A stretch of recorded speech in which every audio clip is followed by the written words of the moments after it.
Welcome into the Oh Healthy Yeah podcast, brought to you by Healthy is Wellness. Thank you so much for tuning in today. It's pretty dang cool. You are a part of one of our newer episodes. This is the Breakdown series, where we're going to be breaking down health topics that people are like, what in the health does this even mean? We're going to start to break those things down. There's a lot of complicated things out there in the world of health and wellness that majority of people are like, what are these people even talking about? We're going to take some of those topics and we're going to break them down into layman's terms that we can all understand. Thank you so much for tuning in. Here we go with a breakdown.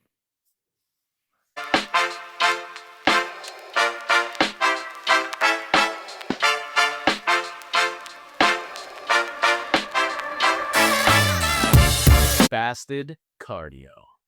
That's the breakdown of the day today. We're jumping into it head first. It's going to be short, snappy, but we're going to talk about fasted cardio. Is it beneficial? Is it not? Why does it work? Why does it not? Yeah, so here we go. Fasted cardio. Oftentimes people talk about, gosh, I got to do fasted cardio. I got to get up. I got to go for a run. I got to go for a walk. I got to do all these things. And there's a lot of studies out there that show maybe it is beneficial. Our take on it, any form of movement is beneficial for the body, regardless of whether you are fasted or fed. The thing that's very interesting about fasted cardio and the studies that came out on it are that the majority of people that do fasted cardio, they're doing it first thing in the morning. The majority of gym goers that go to the gym first thing in the morning are the most consistent gym goers of all.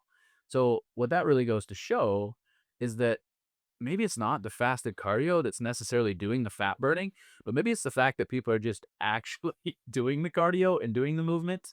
We know that one of the number one barriers to people actually doing exercise or movement is time.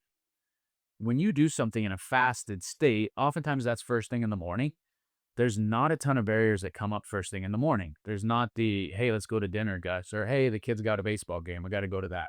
So with fasted cardio, oftentimes people can create a really hard habit and a successful habit based around it. So my first take on fasted cardio is that it works, but I don't think it's because people are fasted. I think it's because it's easy to create a habit around something that has less barriers. We got Zambi. I wanted to add that I think the biggest benefit that I've ever gained myself from being fasted is the mental clarity that comes from it. And if that mental clarity feeds into exactly what you just said, it makes it easier to maintain the habit. I think that's where the fasted part of it, like if it's working for you, then keep doing it. But some people, when they don't eat first thing in the morning, especially when they go to the gym, all they're thinking about is hunger pains and their stomach is growling and they're not feeling their best and their blood. Some people can't perform at their apex first thing in the morning without food inside of them. You know what I mean? Like some people just are so hungry or they're already a little bit deficient. So I think adding in the food, it's not a bad thing at all. So whatever helps you be consistent is what's important. Absolutely. Whatever helps you be consistent and whatever you need for the energy side of things. Like some people do need the carbohydrates first thing in the morning. Some people do need a little bit of a boost to be able to do that exercise. I think coming back to the concept of fasted cardio and why it's such a fad is because so many people in the wellness space think that if you're fasted, that your body will naturally burn body fat at higher rates if you're doing said movement. There may be beneficial side to that, but at the same time, if the movement that you're doing is not safe due to the fact that you get lightheaded or you're exhausted or you're depleted, then is that what's best for you? I would say probably not. So when it comes to fasted cardio, like Zach just said, first thing we'd want to find out is what's your goal? Is this in line with your goal? And is this sustainable for you? But know that any form of movement is going to be beneficial for the body. And whether it's a walk at 5 a.m. or a walk at 5 p.m., there's benefits that come with that. And those are huge benefits. You got anything else on fasted cardio? The last thing that I wanted to add is I think we get so caught up in the weeds. The general public, us included, we get so caught up in the weeds of being hyper dialed and optimizing the hustle culture of it.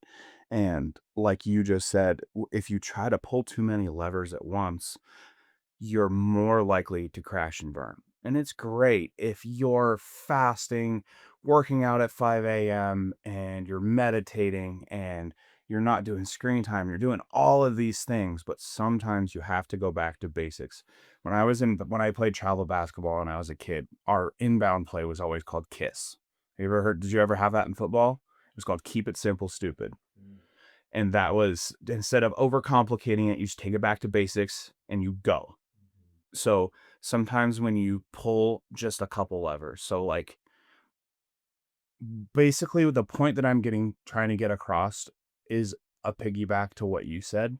And the important part is that you're getting the movement in. And I don't, and some people, when you try to task stack like that, as much as I like task stacking, some people feel a sense of failure when they don't accomplish the whole thing altogether. Mhm. So if they're not fasted and doing cardio, then they feel like, well, there's no point in doing this at all. And that's just simply not true.